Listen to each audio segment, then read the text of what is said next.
Je vous retrouve ce soir avec le même plaisir de vous servir. Madame, Messieurs, bonsoir. Dans l'actualité de ce soir, 121 827 candidats plancheront lundi prochain pour le compte du brevet d'études du premier cycle BEPC, session de juin 2023. Vous suivrez le niveau des préparatifs au CEG2 de Glodjigbe. La diaspora sénégalaise au Bénin a réagi par rapport à la situation bien sûr au Sénégal qui a conduit aux violences enregistrées la semaine écoulée. Vous suivrez à ce propos un élément. Et puis, hors de nos frontières, la justice fédérale incrimine Trump pour sa gestion des archives de la Maison-Blanche. Nous en parlerons. Voilà pour le sommaire.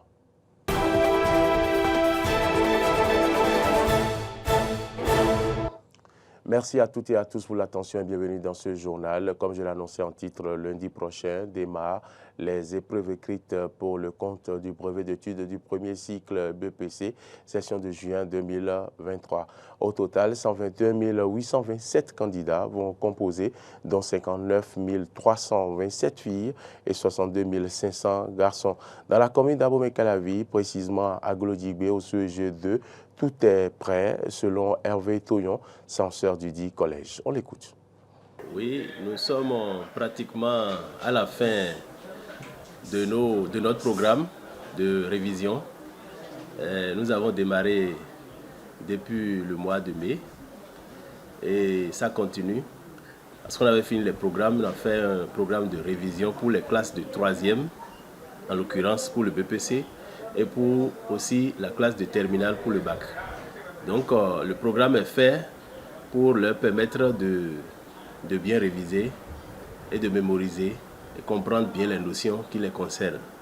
Dans cette initiative, nous avons fait en sorte que les professeurs d'une classe laissent, n'est-ce pas, c'est-à-dire un professeur d'une classe laisse sa classe à un autre, ce qui a permis et qui va permettre aux élèves d'avoir un autre son de cloche par rapport aux notions qu'ils ont reçues. Et il y a aussi des TD, des travaux dirigés les samedis, ce qui nous a permis de faire aussi appel à des compétences extérieures pour permettre toujours aux élèves d'être sûrs et de comprendre que c'est de ça qu'il s'agit. Je parle bien des notions qui les concernent. Donc nous sommes aujourd'hui le 7 juin, donc demain, le programme de révision va prendre fin. On va libérer les élèves de la 3e qui ont BEPC le lundi. Ça leur permettra de prendre demain là, ils vont prendre leur carte d'identité pour être prêts pour l'examen. Et c'est le moment ultime à l'administration du CEG de Glodjigbe que je représente. On demande aux parents de bien suivre les enfants pour que les efforts que nous avons faits ensemble puissent porter leurs fruits. Parce que dès le vendredi, ils seront déjà mis à la disposition de leurs parents. Il faut qu'ils les suivent, qu'ils continuent les révisions et que la semaine de la composition se parle du lundi, du mardi et du mercredi pour qu'ils les suivent. Il ne faut pas qu'ils laissent leur carte à la maison. Tout ce qui est nécessaire pour la composition, il faut leur rappeler ça, il faut qu'ils gardent ça et de près, il faut les suivre pour que tout se passe bien afin que nos efforts conjugués puissent porter leurs fruits. Bonne chance donc aux candidats au BEPC. L'explosion de violence qui a agité le Sénégal en fin de semaine écoulée après la condamnation de l'opposant Ousmane Sonko ne laisse pas indifférente la diaspora sénégalaise au Bénin. La rédaction de DEN TV et Diaspora FM a rencontré quelques-uns et a recueilli l'avis d'un spécialiste des questions internationales sur la situation dans ce pays. Suivez plutôt. La crise qui ensanglante le Sénégal depuis que l'opposant Ousmane Sonko a été condamné à 2 ans de prison ferme pour corruption de la jeunesse a déjà fait plus d'une dizaine de morts et de nombreux dégâts matériels. Des Sénégalais résidant au Bénin se désolent de la situation et souhaitent la paix pour leur pays. Vraiment, notre pays, là, dernier jour, là, ce qu'il y a là-bas, là, on n'a pas aimé ça, vraiment, vraiment. On est ici, mais on souhaite notre pays, là, la paix. On ne veut pas bagarre là-bas, oui. C'est la paix seulement, on souhaite là-bas. Les politiciens là, on n'a qu'à discuter pour que la paix va venir là-bas. Si le président Macky Sall a parlé, n'a qu'à sortir parler. C'est ça, la paix va venir là-bas. C'est vrai ça là, on n'aimait pas ça. Mais on va demander à Allah subhanahu wa ta'ala, Dieu n'a qu'à nous aider pour amener la paix à la Sénégal. Il y a beaucoup de dégâts depuis que cette situation a démarré au Sénégal. Les infrastructures sont détruites et des gens sont morts. Tout cela parce que la population n'est pas d'accord avec le président Macky Sall. Je souhaite donc que Macky Sall laisse Ousmane Sonko pour que la paix revienne au Sénégal. Beaucoup croient Ousmane Sonko quand il dit que le procès dans lequel il vient d'être condamné est un complot du pouvoir pour l'éliminer de la course à la présidentielle de 2024.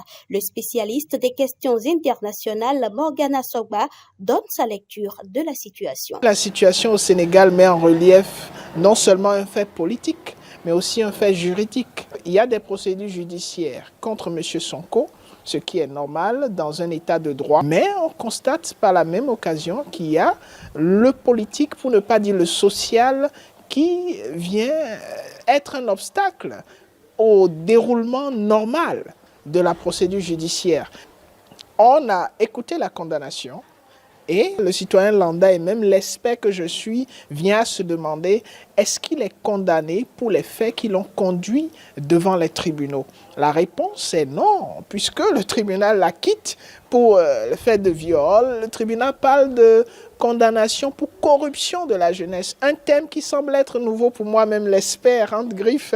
Je me rends compte que même la terminologie fait débat au Sénégal. Et ce dernier événement vient mettre de l'eau, du moins ajouter de l'huile au feu pour ce qui faisait partie de la thèse, de la théorie de conspiration, qui voyait, même si Sonko lui-même l'a dit, une main du politique dans une procédure judiciaire qui vise à l'écarter. On verra aujourd'hui si le politique ira dans le sens de créer un climat convivial, propice au déroulement d'élections paisibles où ils vont s'entêter et faire face aux difficultés qui s'annoncent. À noter que les réseaux sociaux ainsi que les données mobiles ont été suspendus par le gouvernement depuis le 1er juin sur certaines plages horaires. Retour donc dans ce studio, l'ambassade de l'Italie en République du Bénin a organisé une cérémonie pour célébrer le 77e anniversaire de la fête nationale de l'Italie. C'était dans un hôtel à Cotonou. Clémence Sonoucoin y était. Voici son compte rendu. Cette célébration, qui est à sa première édition au Bénin, a réuni un parterre de personnalités de la diplomatie italienne et béninoise. C'est l'exécution des hymnes nationaux des deux pays qui a donné le top de la soirée. L'ambassadeur de l'Italie près le Bénin, après avoir salué les efforts du Bénin dans les domaines socio-économiques et politiques, a fait remarquer que cette fête est une occasion de réfléchir à l'engagement de l'Italie envers le Bénin. La présence de l'Italie au Bénin est de plus en plus croissante. Elle est déterminée sur des concrets choix politiques dans une région du continent africain qui apprécie le protagonisme croissant du Bénin, mais aussi par la présence d'un pont de plus en plus consolidé des activités de collaboration entre les institutions de nos pays. Ces jours nous offrent un moment de réflexion sur notre engagement avec la République du Bénin pour la promotion de la paix, de la prospérité et de l'environnement. Trois maillons du même chaîne. C'est sur la base de ces valeurs fondamentales qu'on peut construire ensemble notre futur dans un monde basé sur la paix, la solidarité et sur l'harmonie. Pour sa part, le secrétaire général du ministère des Affaires étrangères a dressé un bilan positif de la coopération entre l'Italie et le Bénin. Il a saisi l'occasion pour rassurer la partie italienne de la détermination du gouvernement béninois à œuvrer à la consolidation de cette coopération. Le Bénin s'honore ainsi de compter parmi ses amis l'Italie. Et nous voudrions exprimer toute la gratitude pour l'accès au financement italien dans le cadre de la réalisation de certains projets prioritaires du gouvernement béninois. Je voudrais également vous rassurer de la disponibilité des autorités béninoises à œuvrer davantage à la consolidation de notre partenariat dont l'excellente qualité s'illustre au quotidien dans tous les domaines d'intérêt commun. À cet égard, le gouvernement reste favorable pour bénéficier de l'expertise italienne pour la valorisation de son riche patrimoine dans les domaines de l'art, de la culture, de l'architecture, de la promotion du tourisme, de la dynamisation et également la coopération muséale. À noter que la fête nationale de l'Italie se célèbre le 2 juin en rappel du référendum historique de 1946 où le peuple italien, pour la première fois au suffrage universel, a choisi d'abandonner la monarchie au profit de la République.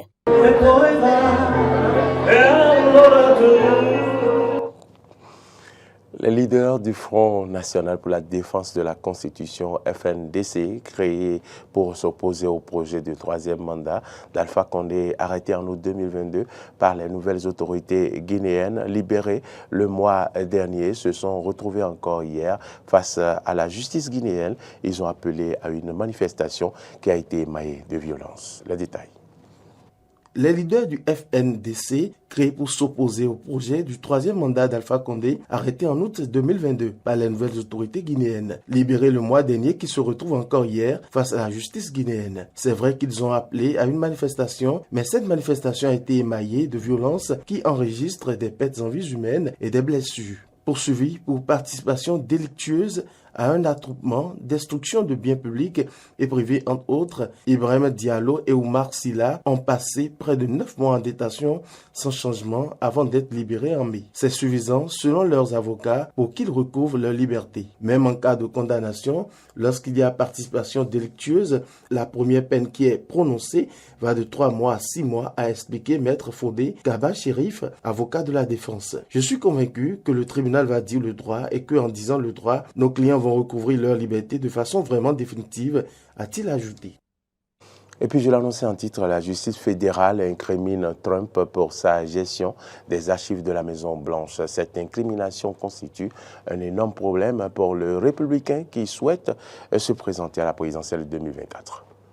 La justice fédérale accuse pour la première fois un ancien président américain. Donald Trump est inculpé pour 7 chefs d'accusation dans l'affaire des documents classifiés retrouvés par le FBI à son domicile de Mar-a-Lago, en Floride, dont la rétention illégale de secrets d'État entrave à la justice et fausse déclaration. Trump, qui sera face au tribunal de Miami le mardi prochain, a diffusé une vidéo sur son réseau social quelques minutes après la confirmation de son inculpation par la justice fédérale. Sa ligne de défense est inchangée. Les 5 boîtes de documents classifiés retrouvées à son domicile de Floride par le FBI ne seraient qu'un prétexte visant de l'empêcher à se présenter à nouveau. Je suis un homme innocent, nous le prouverons une fois encore. C'est un canular, c'est une ingérence électorale. Il essaie de détruire une réputation pour gagner une élection. On ne peut pas les laisser faire, a-t-il martelé.